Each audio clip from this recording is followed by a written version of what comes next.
Rusis ex-bossi ბრალდებას არ აღიარებს. არ ეთანხმება პროკურატურის მიერ წაყენებულ ბრალდებას, თუმცა პირველებმა გაარკვია, რომ დღეს გრიგოლ ლილუაშვილი სასამართლოს ხდომათა დარბაზში დუმილს არ დაარღვევს განსაჯელი სკამიდან ის ამ მძიმე ბრალდებასთან დაკავშირებით, რომლის გამოც 15 წლით ციხე ემუქრება, არ ისაუბრებს.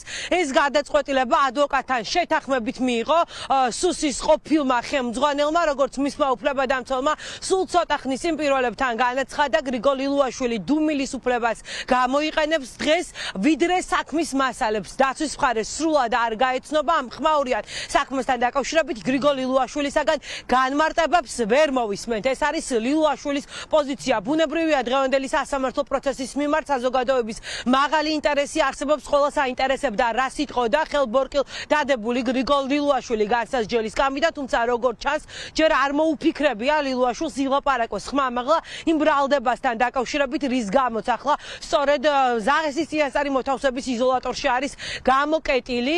ადვოკატის შეფასებით საქმის მასალები ჯერ დაცვის მხარეს არ გადასცემია. ჩვენი ინფორმაციით დაახლოებით პირველი საათისთვის მივა გენერალურ პროკურატურაში ადვოკატი საქმის მასალებს ჩაიბარებს, შემდეგ ალბათ სავარაუდოდ რამდენიმე საათი ექნება დრო იმისთვის, რომ მასალებს გაეცნოს და შემდგომ უკვე სასამართლოს ხდომა ჩატარდება გრიგოლ ლილუაშვილის. უფლებადამცველმა დღეს დაგვიდასტურა, რომ მრავალტომიან საქმეში დევს რომეო მიქაუტაძის ჩვენება, თუმცა არის თუ არა რომეო მიქაუტაძე ოქროს მოწმე გრიგოლ ლილუაშვილის საქმეზე, ეს ჯერჯერობით უცნობია. ადვოკატის შეფასებით აღკვეთი ღონისძიების მსჯელობის პერიოდში დაცვის მხარე დააყენეს შუამდგომლობას, რომ აღკვეთი ღონისძიების გარეშე დარჩეს გრიგოლ ლილუაშვილი, რადგან მის სახლში 2 თვის წინ იყვნენ გამომძიებლები შესული, თუმცა ამ პერიოდის განმავლობაში ლილუაშვილს არც მიმალვა უცდია, არც მტკიცებულებების განადგურება, არც მოწმეებზე გავლენის მოხდენა. შესაბამისად მიაჩნიათ, რომ ლილუაშვილი აღკვეთი ღონისძიების გარეშე უნდა დარჩეს. ჩვენ მხოლოდ ბრალდების დადგენილებასა ვართ გაცნობილი. სისხლის სამართლის მასალები ჯერ არ ჩაგვბარებია.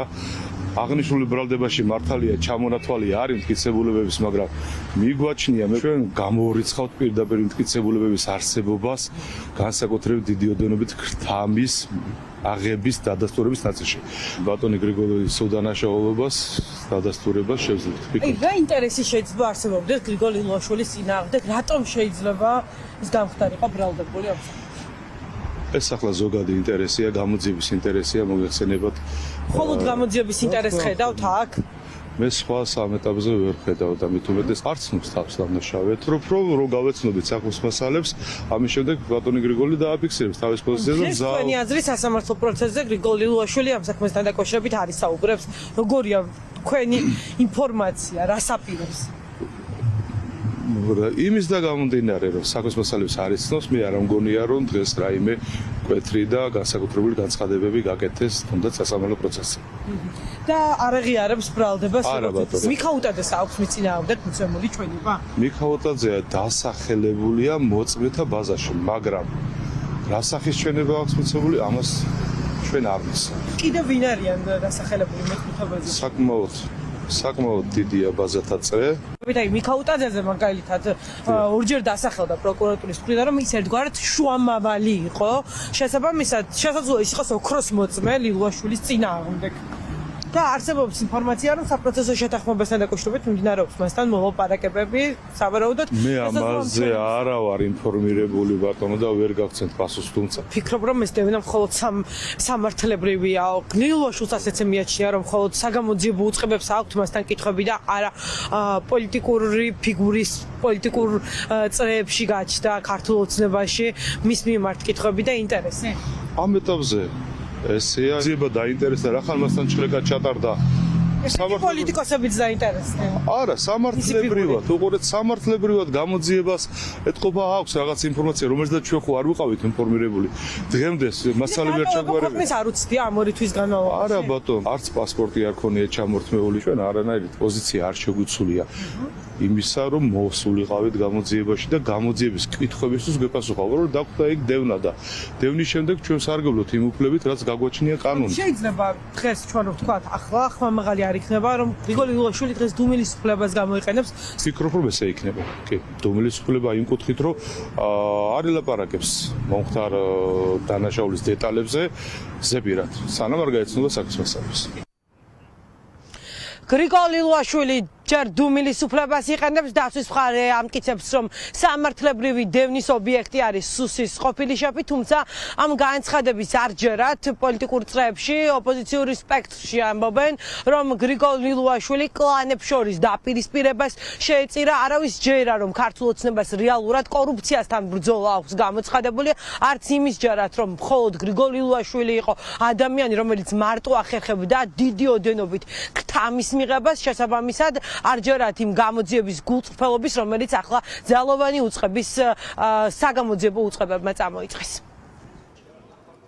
ეს არის მძარცველი კორუფციული რეჟიმი, თუმცა ცხადია, რომ აქ საუბარი არ არის მხოლოდ 3 მილიონ დოლარზე, არამედ საუბარი ასეულობით მილიონ ლარზე სავარაუდოდ, რომელსაც ისინი იპარავენ, თითოეული ჩინოვნიკი იპარავს და 3 მილიონი დოლარის მხოლოდ სადაოდ გახდა ლილუაშვილისთვის, ეს ნიშნავს მხოლოდ და მხოლოდ ერთ ფაქტს, რომ ეს არის შიდა კლანური დაპირისპირება კობახიძეს და სხვა მემკვიდრეებს შორის, რომლებიც უპირისპირდებიან ივანიშვილის გარემოცვის ძალაუფლებისთვის და საბოლოოდ ეს ძალაუფლება, რომელიც ივანიშვილის გარშემო ხა დაპირისპირების საგანია გამხდარი, თავად ივანიშვილს შეჭამს დარწმუნებული ვარ ამაში, იმიტომ რომ ყველა ავტორიტარის ბოლო არის ის, რომ საკუთარი შვილები, ეგრეთ წოდებული შვილები, კობახიძეს, ლილუაშვილის და სხვების მსგავსად ჭამენ ასეთ ავტორიტარებს. ბიძინა ივანიშვილის ბოლო იქნება ეს, თუ დროულად არ დაიხევს უკან და არ იტყვის უარს ამ ავტორიტარულ მისწრაფებებს. კორუფციასთან ბრძოლასთან არ აქვს საქმე და კორუფციასთან ბრძოლას სულ სხვა მექანიზმები ჭირდება და ძალიან ადეკვატური და უფრო